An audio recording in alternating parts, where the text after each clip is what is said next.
You're gonna see 2 of me here in a second. Oh, you've got some I can't hear you though, you're muted. Yeah, I noticed you had there's three participants, and I'm like, who's the third? And I'm like, oh yeah, that's right, you're joining the other one. Oh, I haven't joined yet. Oh, okay. So, Oops. there is, just Oh, Joseph yes, it is in the includes the waiting waiting room. room. Okay. And I think I'm a co-host, so it appears you've been given co-host as well. So I think we both should be able to share our screens if I, Okay, that makes sense since it looks like I can admit people from the okay. waiting room as well if needed, so, That's good to um, see the Zoom is working properly as well. So at least they know where to go. okay, let's see if I can get this going. 'Cause I want it to open the associated app. No, I wanna open it here, launch meeting. Okay, and it looks like you've already activated the recording as well. Nope. Okay. Mm-mm. It says it's It recording. I think it did it itself, so Okay. okay, let me You mute. resume recording. If anyone's not necessarily comfortable with that, we can always send this out to everyone after the event. You don't have to turn your camera on or anything like that, but we just wanted to put that on your radar. And just so we can use it for further training ability. So let's kind of dive into it here. So there we go. All right, so within this jam-packed hour or so, Mm. we've got some learning outcomes that we're wanna gonna hit. So we're gonna talk about some of those formatting hacks within Microsoft Word. So some of the things that you really need to pay attention to when you are formatting that resume, some best practices along with that. And Jason's got some great information along those lines. And then, and whether or not you all have heard of ATS systems or not, but that certainly is something that should be on your radar. So we're really going to get into that a little bit to make sure that you have an idea what you are going to be dealing with when you are applying for those jobs. So, and needless to say, we'll have a question and answer time at the end. But if you have questions, both Jason and I will be trying to monitor the chat. Mhm. So if you want to drop it there, when I'm talking, you're more than welcome to interrupt me when I'm going because I just kind of get on a roll. So, anyways, there we go. So let's go ahead and get started, Jason. All right, so let's kind of dive into it. So, as you all probably know, and maybe you've personally experienced this, especially if you've been on the job market recently, most jobs typically are going to be applied through an electronic application system. And basically, kind of the way we like to structure it at the Career Development Center, think of it as like a virtual filing cabinet. And officially, they're known as applicant tracking systems, and most people refer to these as ATS. And some companies have a really robust system. Other companies might just have a filing system and nothing else in addition to that. But to kind of put it in perspective to you, I've kind of included this nice little visual of what this looks like. And essentially, the job is going to be created in this system. Typically, they'll call it like a job requisition. And then it'll get posted to various job boards on their career pages. And that's kind of when you all come in. You see the opportunity, you decide to apply to it, and you sort of get placed in this virtual filing system. Now, this part here, the applications are screened and ranked. It kind of depends on what system they're using. And I've kind of highlighted some of the common ATS systems that a lot of the larger companies and medium and small companies will use. This one, Bamboo HR, is actually one that recruiters have access to, and it does rank them based on kind of the applications. They're looking for things like keywords, key phrases. If it has a specialized educational credential, like a major or a degree program, sometimes it will even pick those up. UKG, which I've actually personally used myself to screen applications, those include kind of screening questions, and depending on what those questions are, It can actually screen out applications for that, and they use it to kind of source resumes and kind of view it, and they will parse them. Very similar to Workday. And as you all probably know, AI is a very, very big thing nowadays. So there are so many AI-based ATS systems that are coming out. And with that automation comes more of the resume screening when they will throw it in and an ATS will look through it, look at your qualifications, and maybe give you that rating or maybe even give it some additional feedback there just to make the job of the recruiters pretty easy, a little bit easier there.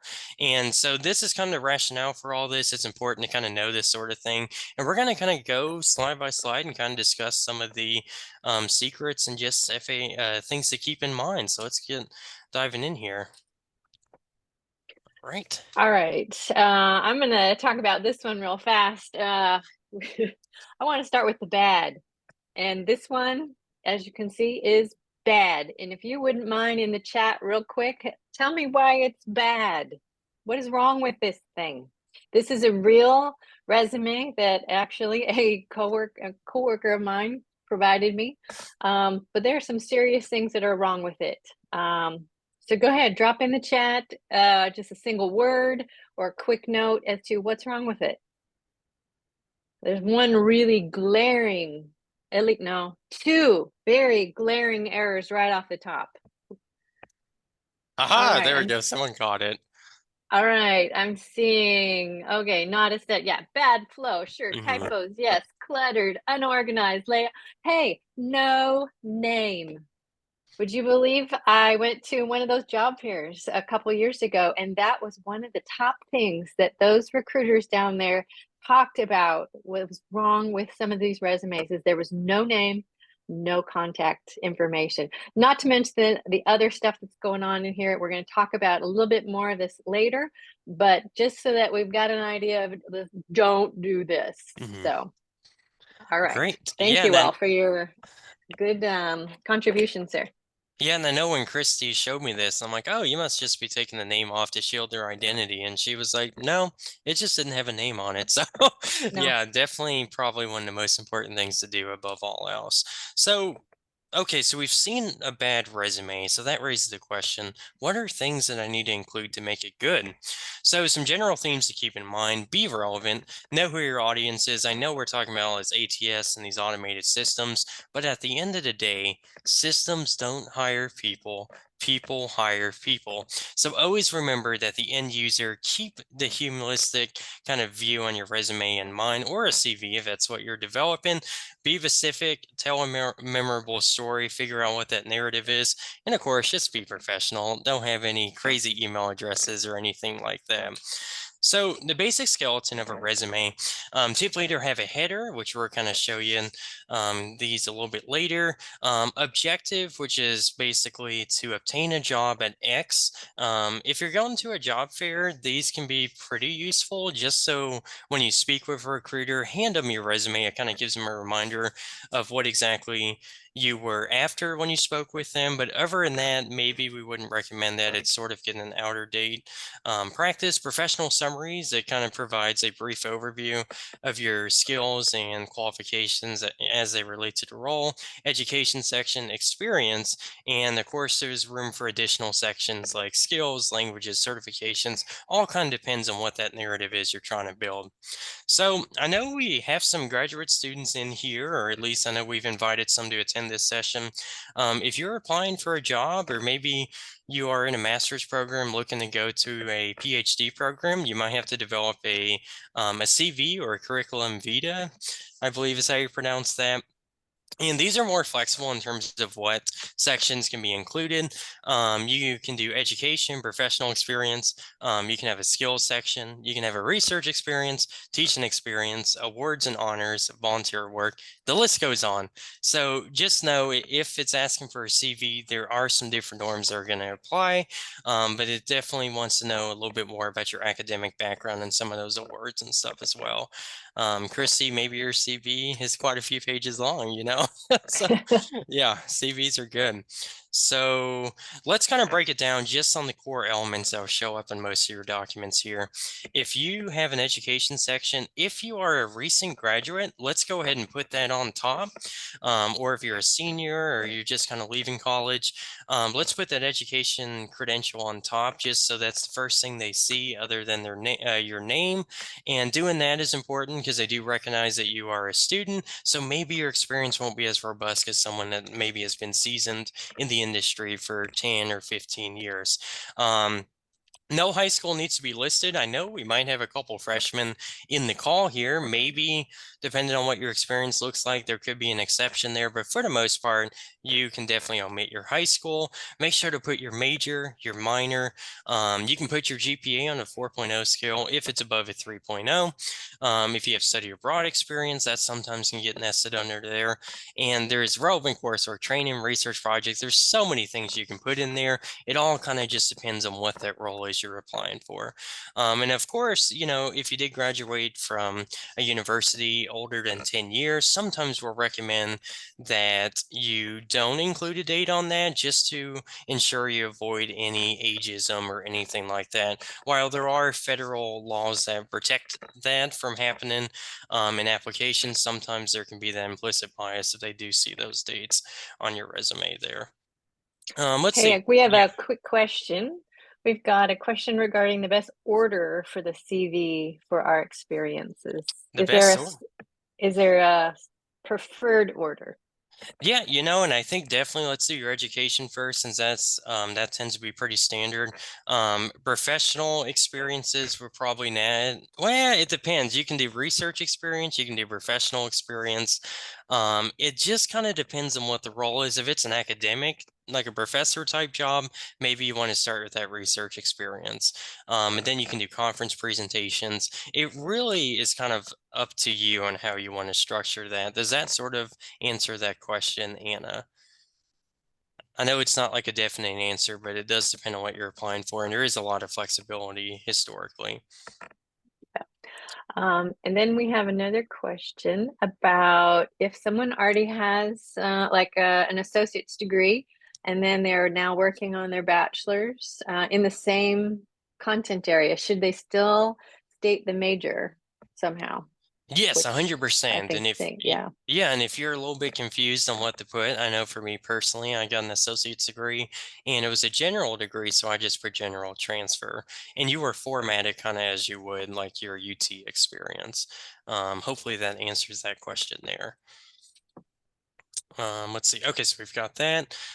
So, sometimes when it comes to resumes, everyone, my first question is um, when I typically will work with students and they're like, I'm just not hearing back from jobs, it's mostly because they have one resume and they're using the same resume to apply for all their jobs. That does open some issues because you're not tailoring that experience. Maybe there's certain skills or experiences they're looking for. So it's all about how you kind of tell that narrative. And we're kind of going to dive in what that looks like. And to answer our question, Abigail, typically I'll put it underneath of the University of Tennessee, Knoxville, since you got awarded that degree prior to when you would receive your TK degree. But it would be in the same education section. So bullet point best practices, of course, they want to be skill/accomplishment based, which we're going to kind of talk a little bit more about what these can look like. I would avoid being passive. Don't say you're responsible for this or duties included. Every job has responsibilities and duty, but only you have your unique accomplishments there.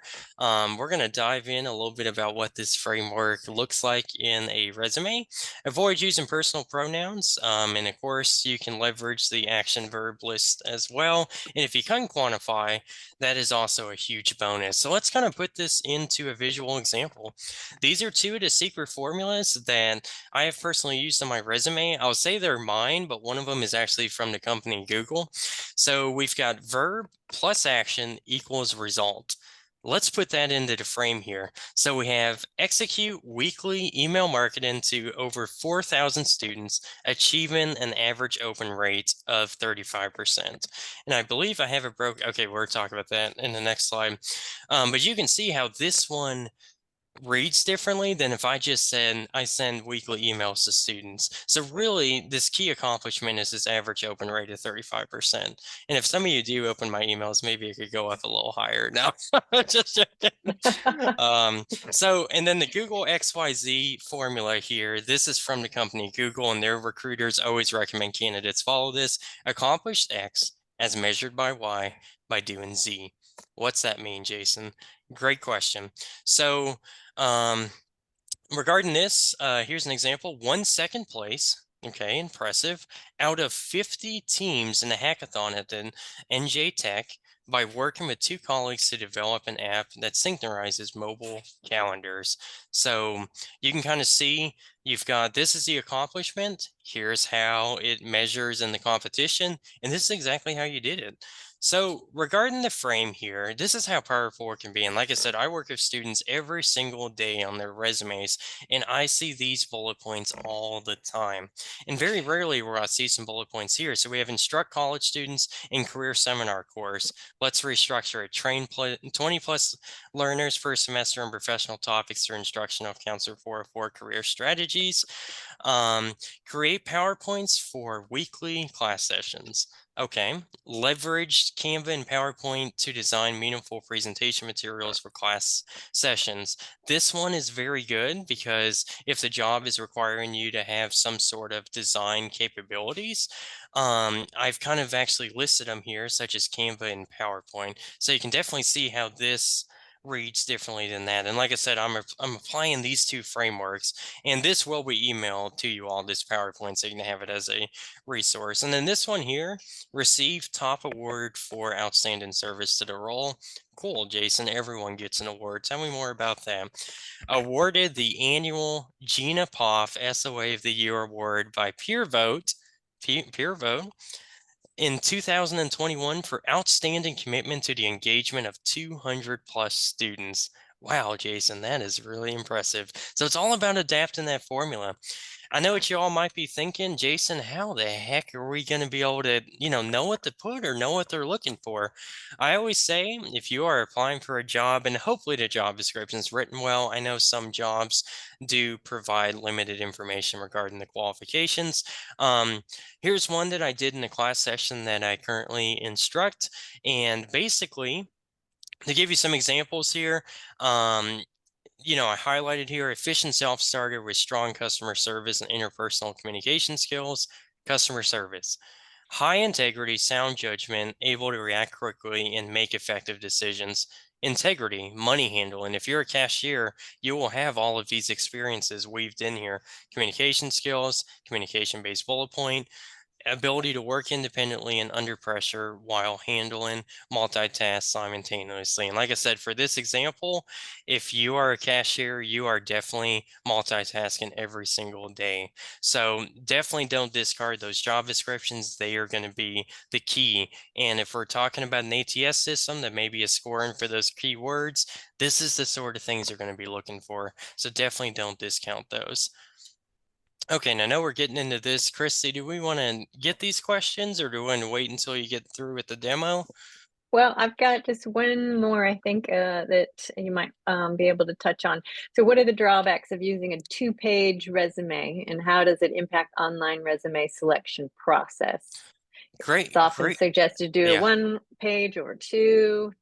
Any opinions? Yes, so great question. I will say in an academic sense, if it's a CV, definitely 2 pages tends to be the minimum. So not really too much issues there on the academic side or research side of things. Resume wise, this is sort of open to discussion. I know some recruiters really don't have a preference if it's a 1 or 2 page resume. It really just depends on if you have the relevant experience to fill that second page. So regarding the system standpoint, I don't think it necessarily will, it would like screen it out if it's more than 1 page. But I will say if your bullet points are not compelling on your first page, Like if you weren't following a formula like this, I can guarantee you're not going to view that second page. So it's all about, if you do create that second page, you have the relevant experience and you really want them to take that into account. Just make sure to make that first page and the second page compelling enough to read it. But from an ATS standard, I don't think, at least the ones that I have learned about, there is any penalty for doing a 2-page resume. But there are recruiters out there that absolutely do not like 2-page resumes. There are others that don't really care so much. So I know it sort of doesn't answer your question, but there isn't really one right answer for that. But from an ATS standpoint, there wouldn't really be a question there. Sweet. Okay. I guess we're dive into the actual demo to kind of show you what to do here. All right, let me jump over here, share my screen. What have I got here? Okay, so I'm going to quickly do, you should be seeing a kind of the start of a resume, or a what looks to be kind of a good start to a resume anyways. I'm thinking that it looks better than our initial example that I had earlier.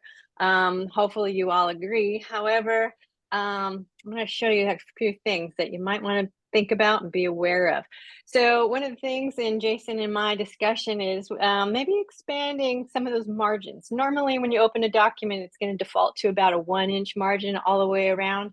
But to give yourself a little bit of more room to be able to put some of that information on that page and fit it all in, and hopefully that one page document that you're wanting, you're going to want to change those margins. So first off, within Word, if you're in Microsoft Word right now, you can hit layout and jump over to the margins. They have a couple presets here, and this one, narrow, is going to be a 1/2 inch all the way around. But notice what happens to my lovely resume that I have here already.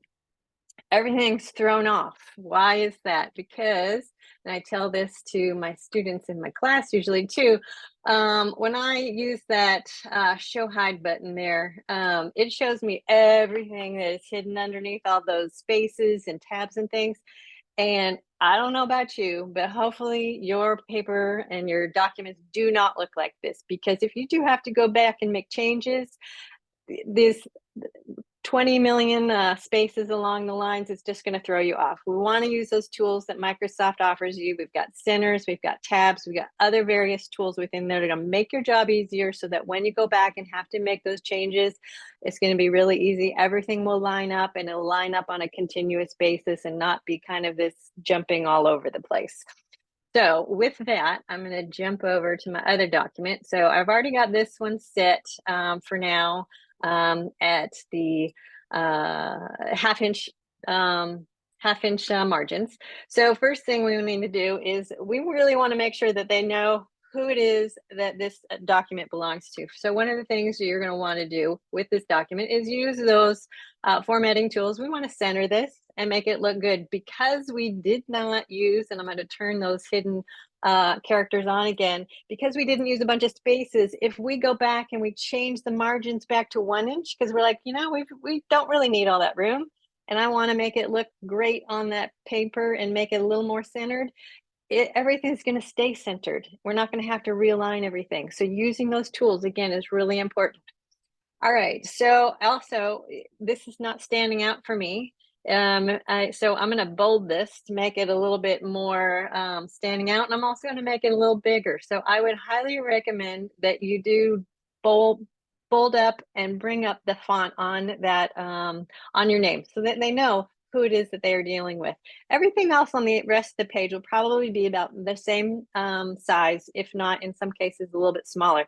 As far as the font goes, I would highly recommend you only use one. It can be very distracting if you use multiple fonts within a document like this, and it gets distracting. You're going to lose their attention, and there you go. There goes your job. So keep it simple. Keep it black and white. There are some instances, and Jason can probably give them to you, where you might want to go off the beaten path, but those are very far and few between. So not recommended unless you talk to somebody like Jason. All right. So now what do I have here? I've got that information, that other resume left off. We've got contact information. Right now, I don't like the way this looks, because I've got two things that are linked, which it doesn't look quite so good there. So actually, I'm going to take my phone number, which is a highly important piece of information, and I'm going to cut it out from here. And I'm actually just going to drop it in between my two pieces of information. Oop. It clicked on my LinkedIn. That's funny. It opened on my other window. Okay, so now I've got these, and actually they're looking pretty stretched. So I'm going to actually drop the font down on this just a little bit, just to bring it in. And then I'm also going to center it. So far, so good. Jason, would you say that that is correct? Maybe have an email that doesn't have some wild and crazy term located in it, a phone number, and maybe your LinkedIn profile, or possibly maybe a link to an active portfolio that you might be keeping. So maybe you are an art student or a photographer or something like that. Is that correct? Yes, I think that's good. And, as a side note, if you are about to graduate and your job search extends past graduation, maybe consider using your personal email address as well. Because I'm Mm-hmm. not sure when they cut off access to that, but usually a personal email is a safe bet for that. But yeah, that's awesome. Yeah, we can have another conversation about alumni email on another day. The other thing I like to do is actually put somewhat of a divider, a spacer in between each of those pieces of information. So one of the things that you can do is go right in between these. And then we go up to insert within the Word document. And then you have these symbols over here, which they have all sorts of items within here. There it is. All right, we've got all sorts of characters. One of them that I've seen a lot is just that dot or the bullet point. Another one that I like to use is this, I think they call it a pipe, sometimes a bar. So I like to throw that in there. So I'm going to drop that in actually in between both of those. Let me see. Oh, it opened my LinkedIn yet again. So I'm having a hard time with my links today. And hit insert. All right, so I've got that in there. So that looks a little bit better. I know that hyperlink is kind of different colored now. So actually I can go down here, say edit and go edit, hit okay, and that goes back to blue. Jason, what is your opinion on leaving those hyperlinks blue like that? Or would you take out the active link? Yeah, I mean, I think, regarding your LinkedIn URL, I think keeping it hyperlinked like that is a good idea, especially if you're submitting it as a PDF. It's one easy click to kind of get that additional context on you. Okay. Now I notice I have a space here, but no space in between the other pipe and the number. So I'm going to even that out just to make sure that all my spacing, there goes LinkedIn again. Boy, I've got three windows opened up. Okay, so I think right now that's looking pretty good up there. Again, you can move it around if you want it balanced. You could drop that below it. I don't think it matters as far as whether it needs to be a one line or two lines. I would keep them consistent on the size, but just so that information is there. Obviously, you do not want to have that not there, as we saw. Should I leave off? Oh, I'll let Jason handle that one. Yeah, I'll respond to it. All right. So now we've got that. So, all right. So now it comes this basic sections that are within your document. So it's nice to have those kind of sectioned off and formatted so that they can see, okay, here's education, here's your experience, here are your certifications and such. So we're going to go and change this up a little bit. So first off, I would recommend maybe bolding this, and so it makes it stand out from the rest of the content that is right below it. The other thing, which I don't know if you knew you had the ability to do, but up here within this group here, you have, it's for borders. So if we go in here, we can add a border to the bottom of the word educational. It goes all the way across. And so it kind of makes a nice section for that piece of information. Personally, I'm not sure I would want it that thin. So if you come down here to borders and shading, you can bump it up just a little bit. Let's go up to 1. Make sure you select that border over here, and then select OK. It should make it a little, that didn't make much of a difference. Let's try, let's go wild and crazy, and let's go up to like 3 here so we can really see a difference. That might be too thick. It's probably putting it on too thick. I would say. But anyway, so you get the point, but it's a great formatting option to really kind of, you can't really go too crazy within your resume, but this gives a little bit of style in there. All right. Moving on to back here, you saw all these wonderful spaces that I added in here, trying to get this lined up on the margin. So one of the things that you can do for that is to use tab stops. And I'm not sure how many of you have used them before, but they're pretty simple and they are a great option to use when you're doing something like this. So really we want May 2019. This is when I graduated. So I took off earlier because Jason told me take off that when I started, because it's almost 10 years back. So I took that off. And so now I just have my graduation date of May of 2019. So what I need to do is go up to, I'm going to go up to I'm going up to format. I'm on a Mac right now, so I have tabs up here on the formatting. Those of you who are on your PC, if you would like me to show you how to do that on the PC, we can go ahead and I can walk you through that. So generally when you drop in here and you come in here initially, it's going to have 0 tab stops, or it might have a 0.5, which is the default. And it usually is alignment is left. But in this case, we are wanting those numbers, that GPA, those dates, all to line up on the right-hand margin. Our margin is at 7.5. So we need to put in a 7.5 inch margin. We want it right alignment. So we want it to start over on the right, and you're going to notice that the text is going to come the other direction. So we're going to add that, and we're going to hit OK. So now when I hit this, and then I've got May 2019, but let's say, oh, I fudged and I really didn't mean that. I meant December of 2020. So it makes it very easy just to keep all that information there on the right-hand side. Now, I've got my GPA over here as well, and I want to do that. An easy way to do that is just to go along here, select this. Got a format painter here, double click. I'm gonna paint over on my information for my degree, drop in here, and then I should be able to drop that GPA over there.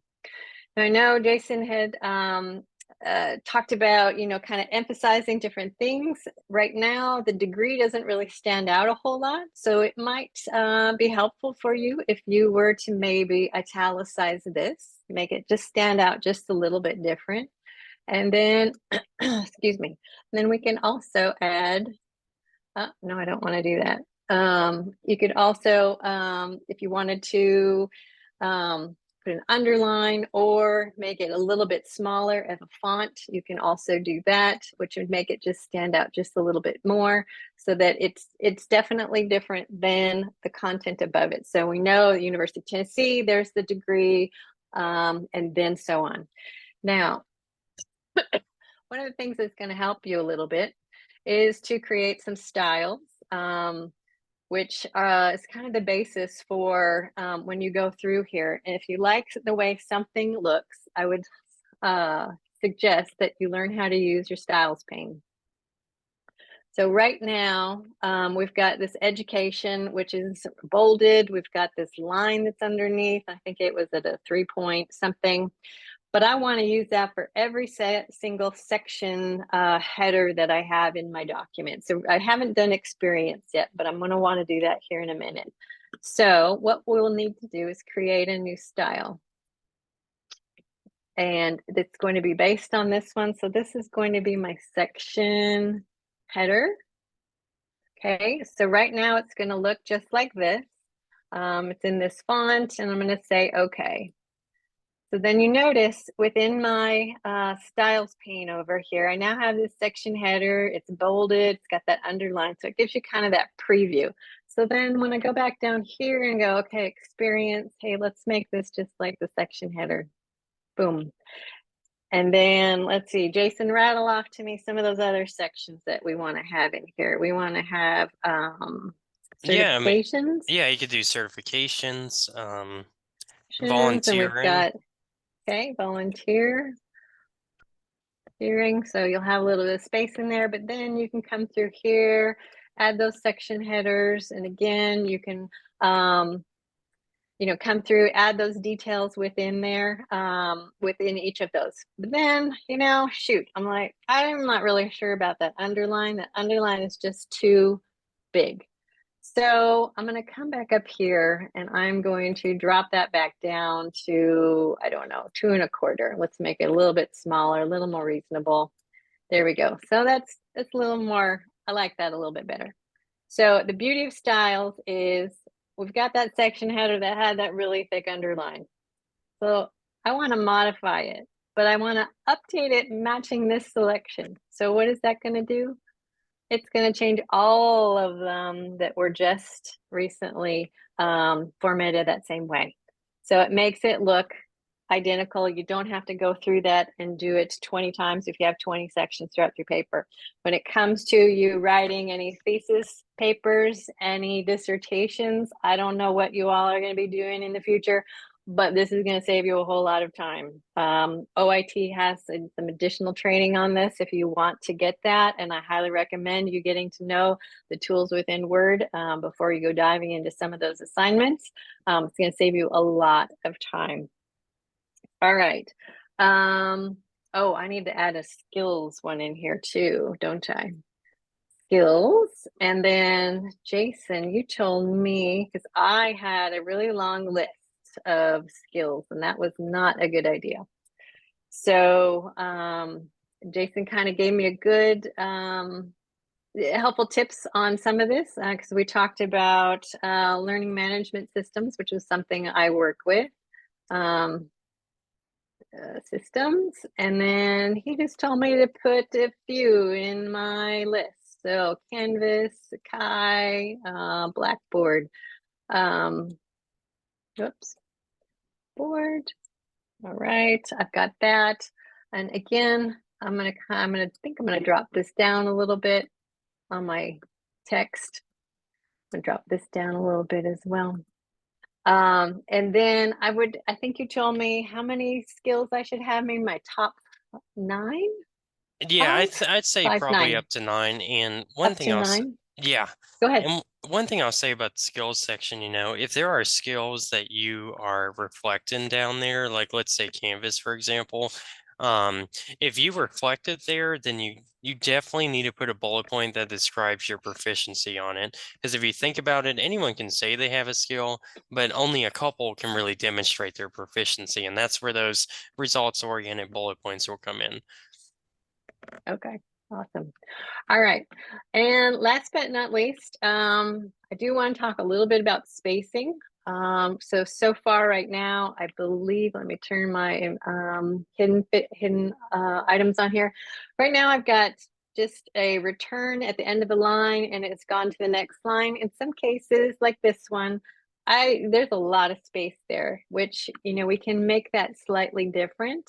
So when we are looking at this here, there is an icon up here that's going to talk to you about line and paragraph spacing. So if you come up here, you can play with this. It's going to give you, if you go down to line spacing options, that's going to give you a whole wide range and a lovely dialog box to play with a little bit. But right now it is set to 1.0. I'm just going to knock that down to 1 and just single space. Let's see what it looks like if it is 0 and 0. So this will change that up and that pulls it a little bit tighter. So again, in some of these instances where you may need to lengthen something a little bit, and if you need to stretch what you've got in your resume a little bit, go ahead and play with that spacing. Make sure you're consistent across every section. So if you make each section and the end of each section with double spacing, make sure after every section it is double spaced. Whatever you do, be consistent so that it is not a distracting and takes away from any of the content you want them to really be focused on, because you don't want them focused on your spacing. You want them focused on what you can do. So make sure that you kind of pull that together that way. As far as any additional assistance with this, content-wise, needless to say, Jason is very much the expert, and I can help you with some of the word skills if you need to brush up on some of those. But I'm going to the last thing that you may need to do is to save this item. So right now we've got a Word document. So in many cases, they're going to ask you for a PDF. Very simply, let me move my Zoom bar out of the way. This thing keeps getting in my way. You will want to say, let's see, I've got save as up here. So when you first bring this up and you want to save it, you're going to want to save as. That will give you the most options, especially if you have different versions going on. But if you come down here to this window where it says file format, you will have the option for a PDF. Do review the PDF prior to submission, because sometimes the spacing can be a little wonky, and you'll want to make sure that you review that prior to submitting it somewhere. So definitely review that before you actually finish and submit it onto an actual job application, just to make sure that it looks good. Because again, you don't want anything to be distracting them from the content that you've got going on in there. So anyways, that is the demo on some of that information, Jason. I'm going to go back to your PowerPoint. Yes, and I'll actually kind of put up our resources, and then we're segue over to Q&A. And Anna, just to give you some additional insight on your question regarding, is it okay not to include every job we've had? Yes, and most of the time that is preferred, because once you start having more than maybe 3 or 4 job experiences, then you're just starting to include too many, unless all of those relate to it. And then that's when you start having the question of, do I start doing a 2-page resume? But yes, especially if it's a high school type position or something like that, then you can definitely leave it on there. And yes, regarding your year gaps on here, I know sometimes employers may ask questions about gaps on your resumes. Since you all are all university students, employment gaps are to be expected as your primary role is being a student. So as early talent, that shouldn't be too much of an issue. And if you do have apparent gaps, as you're preparing for an interview, it's always important to think that through. Like, if they bring this up, how would I respond to it? But most of the time, if you're a college student, that wouldn't be a reservation by anybody. No, and I think being an older person and having there, I know some folks who've had gaps in their work, and basically, one of like caring for a parent or something like that. And even young people can be doing that. That, honestly, that speaks volumes. Yeah. So, yes, think about the situation you're in. But in some cases, it certainly will speak volumes about your character. So. Yeah, and like a whole never touch point, and kind of add on what Christy's saying, on LinkedIn, for example, they actually have ways you can insert career breaks, and you can actually detail that information. But that's a whole never session. But yeah, that is definitely all about kind of preparing for that. And so here's just a couple of our resources. Like I said, there's obviously a lot to know about resumes, and as you all saw from our responses and some of the content that we demoed before you today, there's a lot of differences, and sometimes there's it just depends on who you're applying to, what the job is, what your experience is.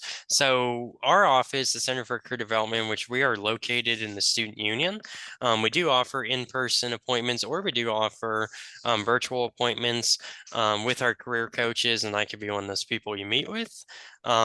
We also do have drop-in hours with our PCAs, which are current undergrad students, and those are going to be listed on our homepage right here.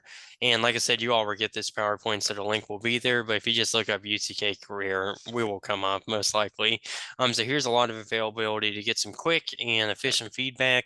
Our Vol Guide to Resume Writing, which is our comprehensive guide of everything resume. And just to kind of pull that up here, just to say that I checked the box and showed the resource that we worked so hard to put together.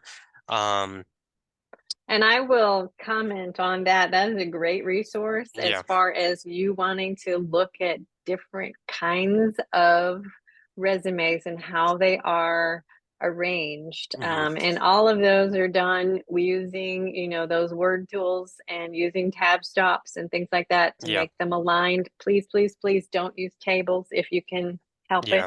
Yeah.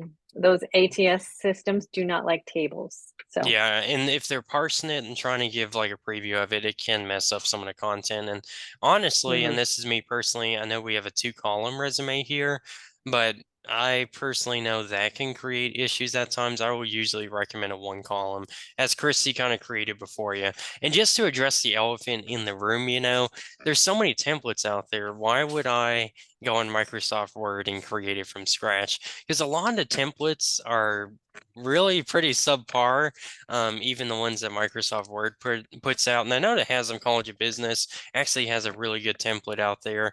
But we're kind of showing you how to start it from scratch, because as you develop your experience and as you're tailoring your resumes for your application, the templates are simply just not going to make that cut. So if you take the methods that Christy kind of showed you and some of the things we talked about in this session, because at the end of the day, a resume is a personalized document that reflects all of your skills and abilities. So once you get that, nailed, then you will be way ahead of the curve on resume crafting for sure.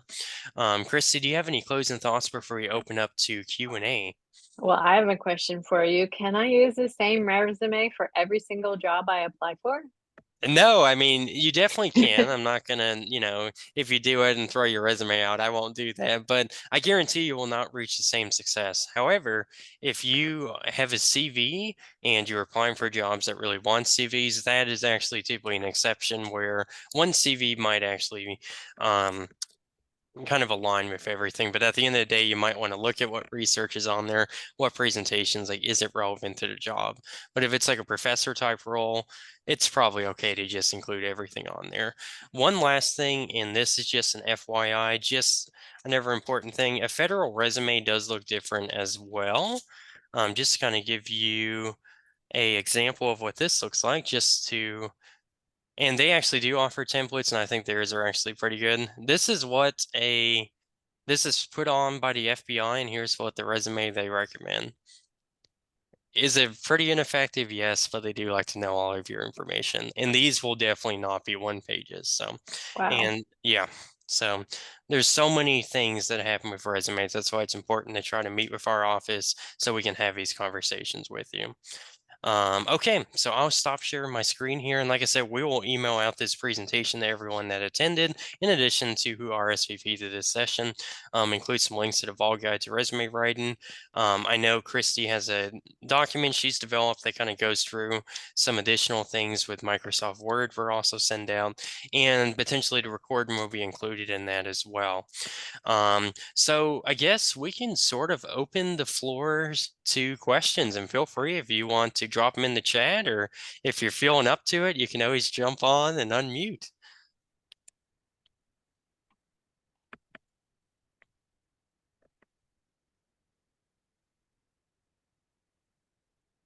Well, goodness. No questions. Okay. Maybe they're typing a lot. Okay, here we go. Oh, Okay, for questions. skills, is there a word bank to use for certain skills? The job description, that would be kind of what I would do. Let me see. Well, I'll speak to that to a little bit as you go do some research. So, if I were to say apply for another instructional design position, I Mhm. know there are certain software that I need to know. Yeah. So it would be creative software. So Articulate, I need to know Adobe and Camtasia and things like that. So again, as Jason had suggested, definitely pull those items out of the job ad, because that is what Mhm. they are going to be looking for. So go ahead, Jason. Yeah, and like that actually lines perfectly with what I was going to mention. Some job descriptions are not written too well, so they might not have that sort of information. That's why it's very important to understand the industry and the roles you're applying to.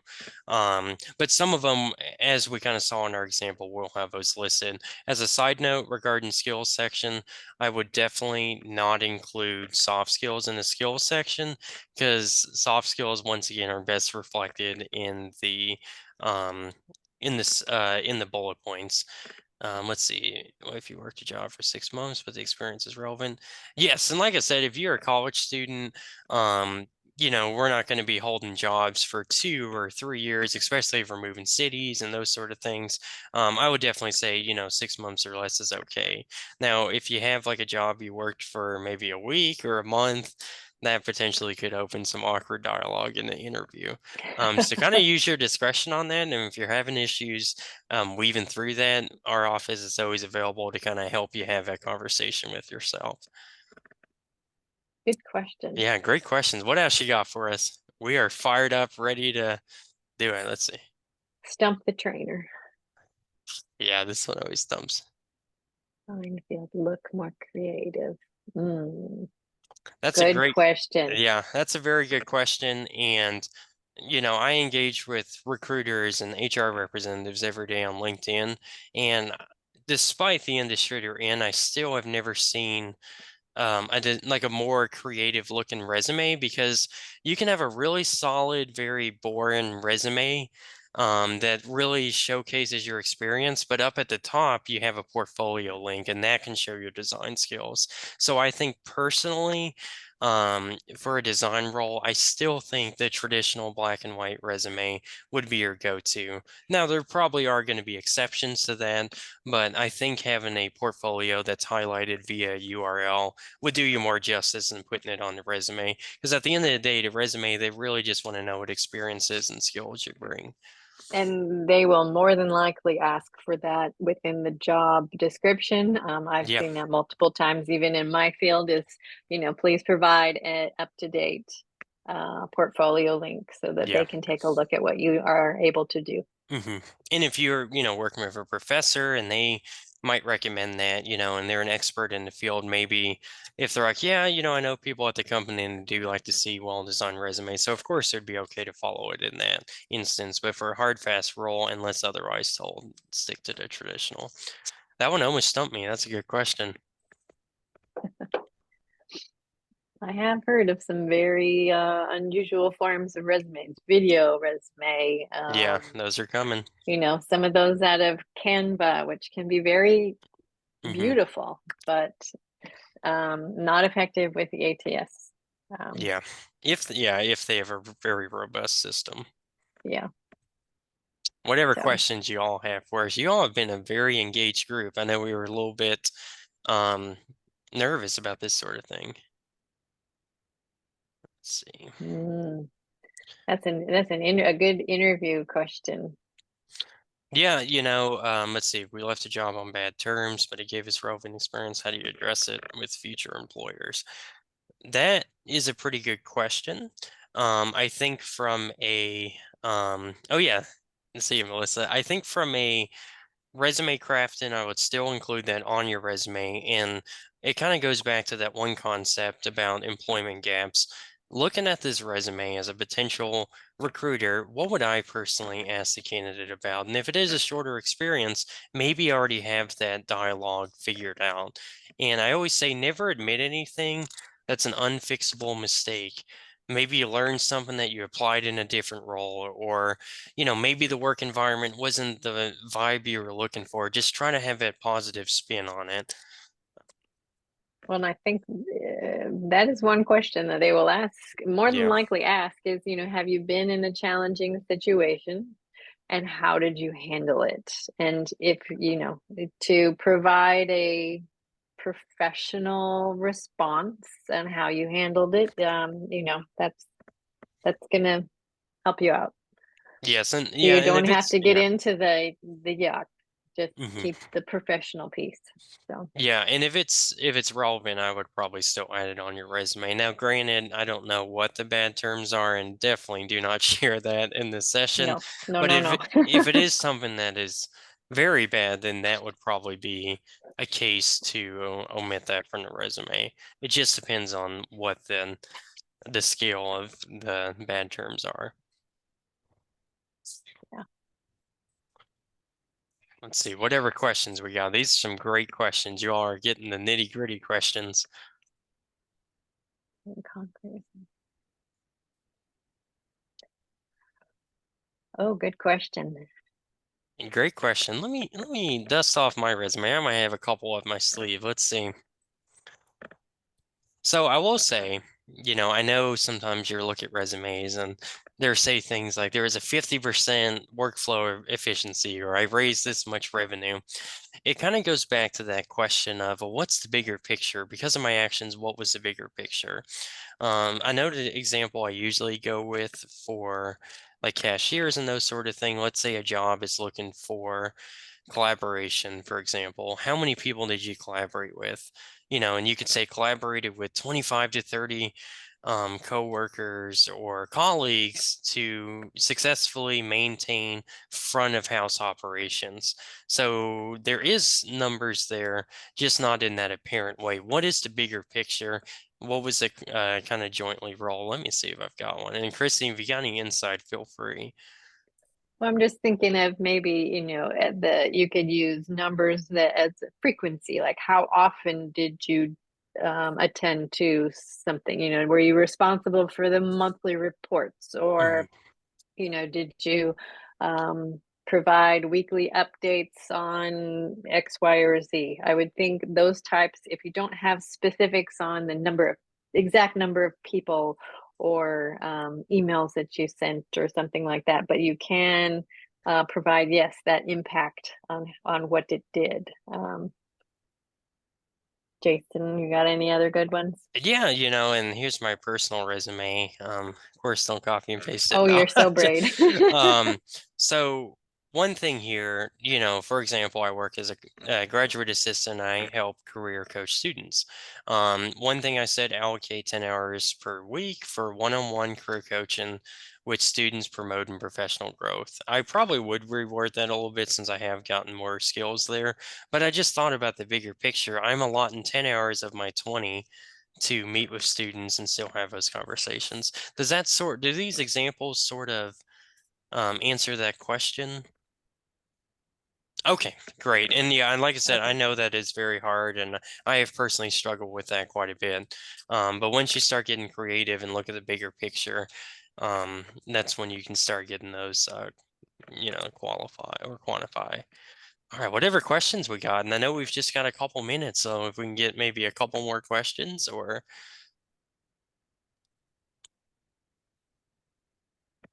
I don't know. So what you've got job fairs coming up right now, Jason? yes, we do have some You can job tell them fairs. about? Yeah, Okay. so we've got, you've got all this great information. The next instinct is, well, how do I show this off to future employers? Well, great to bring that up, Christy. Our office, we do usually co-host and support and host a lot of job fairs every semester. The ones that are coming up right now, let me get it pulled up on Handshake. And if you don't have a Handshake account, I highly recommend that you create that.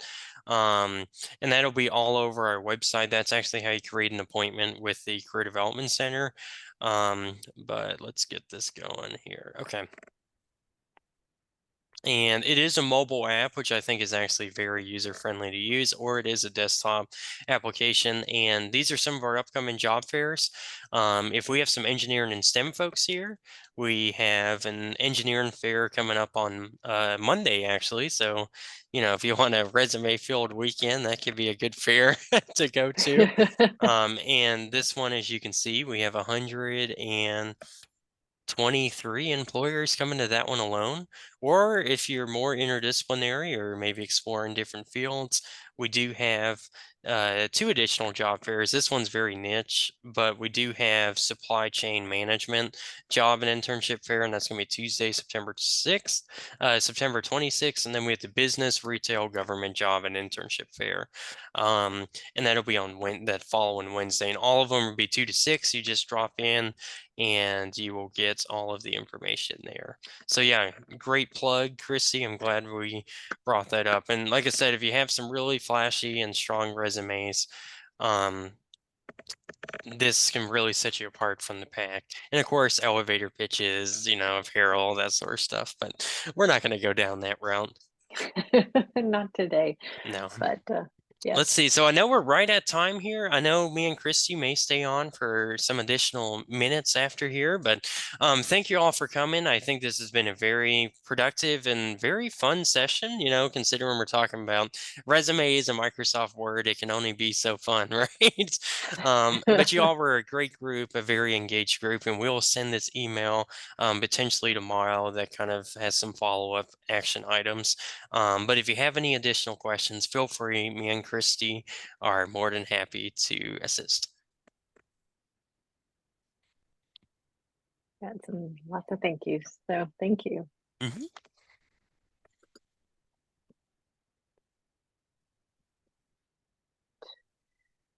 Loving the emojis, Victor.